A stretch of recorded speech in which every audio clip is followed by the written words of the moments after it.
Je vais laisser la parole du coup à Joël Tissier, qui est vice-président de l'agglomération de Cergy-Pontoise en charge de l'agriculture, des espèces naturelles et de la biodiversité, et à Gérard Saint-Bille, qui est vice-président en charge de l'agriculture et de la forêt du parc naturel régional du Vexin français, donc pour faire une conclusion à cet atelier. Et je vous remercie par avance tous de votre participation à ce temps. On m'entend là? Oui, on vous entend. Nous allons conclure cette soirée à deux voix avec Gérard Saint-Bille, vice-président en charge de l'agriculture au PNR. Pour ma part, je tenais tout d'abord à vous remercier d'être aussi nombreux à être présents ce soir. J'ai participé à la quatrième table ronde intitulée Mieux se sentir dans son assiette, comment faire de l'alimentation un levier pour préserver notre santé. Les échanges ont été riches et instructifs. L'accès pour tous à une alimentation de qualité est un des enjeux du projet alimentaire territorial.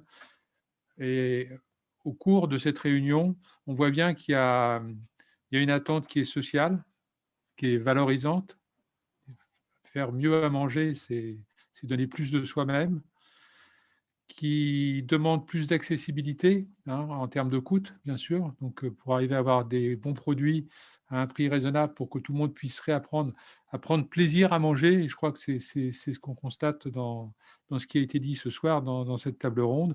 En clair, on a envie de réapprendre à vivre presque par l'intermédiaire de ce plan d'alimentation territoriale. Je crois que c'est pas négligeable. L'accès pour tous à une alimentation de qualité est l'un des principaux enjeux du PAT. La diversité des populations présentes sur le territoire implique différentes approches.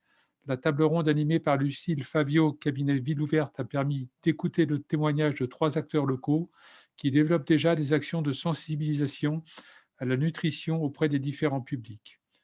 Nathalie Beugnot du Crous de Versailles, qui intervient auprès des étudiants. Nathalie Mandard des Incroyables Comestibles, qui propose des cours de cuisine avec des produits cultivés soi-même. Et c'est vrai qu'on a envie de se faire inviter à manger. Katia Lebougeant, qui coordonne les activités de santé de la ville de Cergy, contrat local de santé.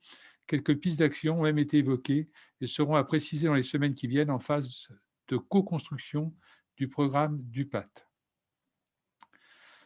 Alors, pour continuer à vous informer, je ne vois pas la diapo là. Ah, voilà. Pour continuer à vous informer et contribuer à l'élaboration du projet alimentaire, vous pourrez à la suite du forum accéder à un formulaire de contribution en ligne. Ce document, dont vous voyez le visuel à présent, permettra de laisser vos commentaires ainsi que vos coordonnées si vous le souhaitez. Ce formulaire sera accessible pendant un mois environ depuis les pages Internet dédiées des collectivités sur www.cergypontoise.fr/projet alimentaire et www.pnr-vexin-page Internet dédiée des collectivités. Je donne à présent la parole à Gérard Saint-Bille, vice-président en charge de l'agriculture au PNR.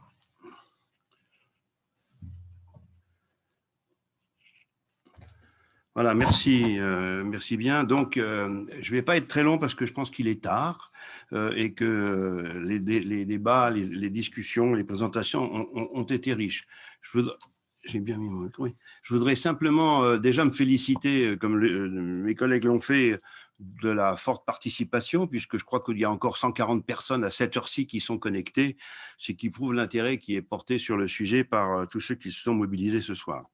Alors, c'est un sujet qui, pour le vice-président en charge de l'agriculture et de la forêt du PNR que je suis, est un sujet qui est d'autant plus important que nous sommes en train, en même temps, et il y a une conjonction de réflexion, puisque nous sommes en même temps en train de retravailler sur la nouvelle charte du PNR, et que dans le cadre de cette préparation de la nouvelle charte du PNR, il y a eu un atelier sur l'agriculture qui a certainement un croisement avec ce qui se dit dans le cadre de la préparation du PAT et du PAT, et certainement d'ailleurs un certain nombre de participants, on se retrouve sur les deux. On retrouve d'ailleurs les mêmes attentes, les mêmes objectifs que l'on peut se fixer.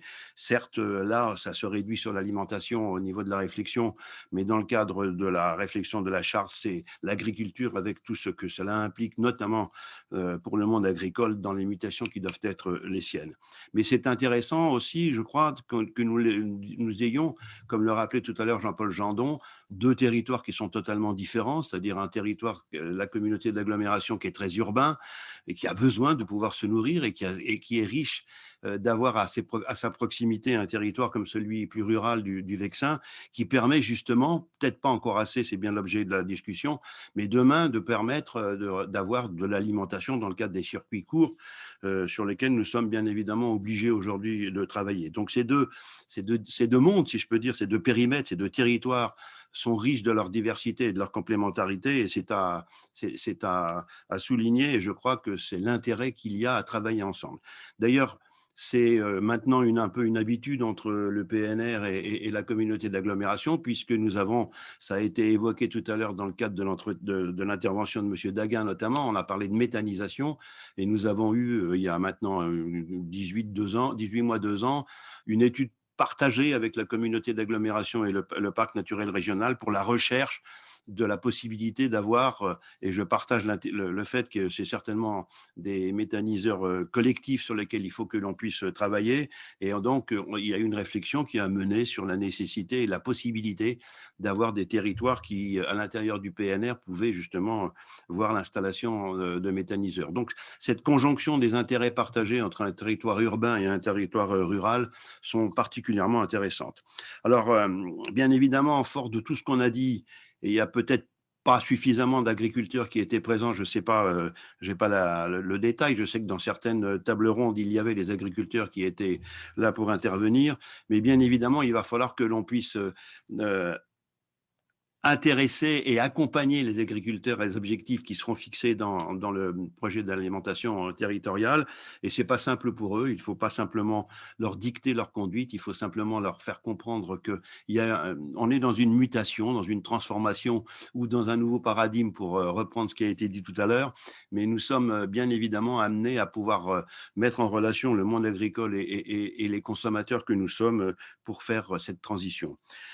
Alors, on m'a chargé aussi de dire, dans le cadre de cette conclusion, que le projet, bien évidemment, n'est pas arrivé à son terme, que nous terminons, voilà, alors c'est bien qu'on mette la présentation du calendrier. Nous sortons maintenant de la phase de diagnostic partagé. J'espère qu'il aura été particulièrement bien partagé. Pour ce que j'ai pu en voir sur les différents ateliers et sur ce soir, ça prouve qu'il y a un intérêt qui est porté. Nous allons rentrer maintenant dans une phase de construction de ce projet d'alimentation territoriale. Et comme vous le voyez sur la présentation qui est faite là, au terme, après ce forum grand public, il va y avoir encore des ateliers qui vont être organisés. Il va y avoir un comité de pilotage élargi pour que les financeurs et les acteurs puissent rédiger, mais voir aussi en fonction des objectifs les moyens que l'on pourrait y mettre, l'organisation qui sera nécessaire à pouvoir mettre en forme et surtout faire vivre demain ce projet d'alimentation territoriale.